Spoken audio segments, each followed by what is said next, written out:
Давненько на нашем канале не было прогнозов на бои отечественных организаций, и совсем еще не было анонсов на битвы в так называемом поп-ММА. Но индустрия не стоит на месте, и теперь мы решили окунуться в эту сферу поглубже. Благо нашелся шикарный повод. В ноябре этого года состоится очередной бой с участием Александра Емельяненко. На сей раз брат Федора принял вызов на боксерский поединок от рэпера Джигана. Конечно же, в победе Емельяненко сомневаться не приходится. Однако букмекеры активно следят за событиями вокруг поединка, из-за чего на схватке заработают не только участники боя. Хочешь узнать, на что стоит поставить? Ставь лайк и погнали к разбору. Спортивная карьера Александра Емельяненко вошла в абсолютно правильное русло. На профессиональной арене ему ловить особо нечего, появилась целая плеяда тяжей, молодых и не очень, которые могут потягаться с Саней на равных. Зато на различных шоу ему всегда рады. В крайнем поединке Емельяненко продемонстрировал, что против жесткой оппозиции ему лучше не выходить.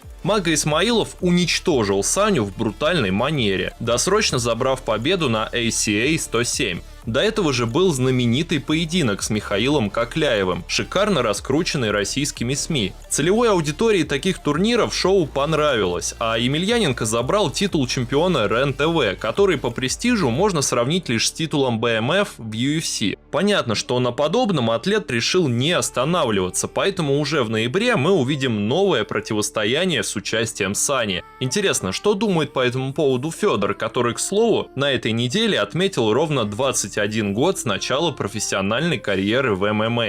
И ведь последний император еще бьется, уму непостижимо. Возвращаясь к поединку, можно сказать, что по поводу Александра все понятно. Он до конца карьеры может разбивать Кокляева подобных мешков и грести прибыль. Но что там с Джиганом? Все ли так плохо и стоит ли ожидать от Дениса, это настоящее имя музыканта, такого же унылого выступления? Время ответов. Джиган занимается спортом с 7 лет, и прямо скажем, по нему это видно. Временами перекачанное тело выглядит мощно даже на фоне бывших коллег из Black Star, где каждый второй, похоже, не брезгует походами в спортзал, а в перерывах подпитываются бургерами. В Википедии указано, что у Дениса есть какая-никакая спортивная база. Он не только обладает масштабнейшим титулом чемпиона Молдавии по бодибилдингу, но и является мастером спорта Украины по кикбоксингу. Насколько это звание является заслуженным, мы судить не беремся. Скажем так, Джиган реально производит впечатление человека, который может сильно ударить. Едва ли Денис, правда, выдержит и раунд быстрого поединка в плане кардио, но это отдельная тема для разговора.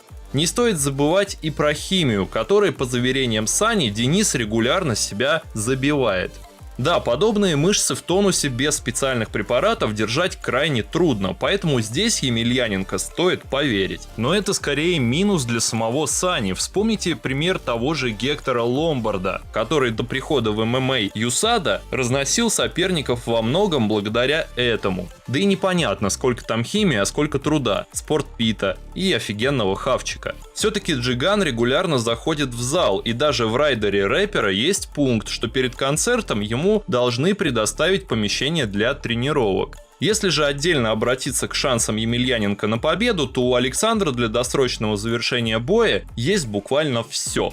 Как бы ни относились в нашей стране к брату Федора, но спортсмен из него крайне качественный. Саня продолжает ежедневно тренироваться и спарринговаться. Он понимает, что спорт – это его хлеб, поэтому о какой-то расслабленности даже перед проходным боем говорить не приходится. Что касается тренировочного лагеря Джигана, то Мага Исмаилов уже сказал, что намерен помогать музыканту. На 100% подготовить Дениса к битве с Саней у Маги в любом случае не получится. Едва ли Джиган заинтересован в том, чтобы отдавать всего себя в зале. Но какие-то азы мастер спорта по кикбоксингу вспомнить может.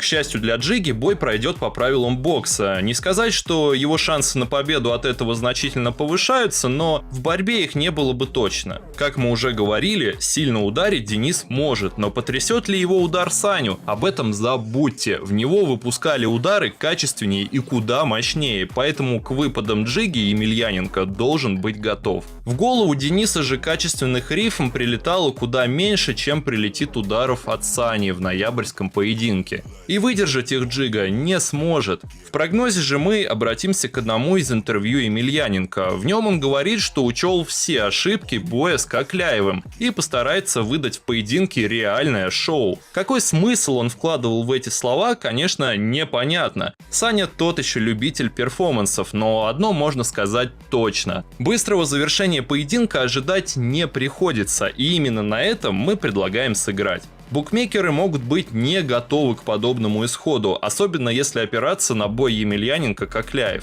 Поэтому мы рекомендуем поставить на победу Сани и тотал раундов больше 2,5. Как вам прогноз на главное событие в мире поп-ММА в 2021? Ожидаешь ли ты увидеть интересную зарубу, либо же согласен с нашим мнением про бой в одну лысую калитку? Оставляй свое мнение в комментариях, не забывай про лайк и подписку. Скоро увидимся.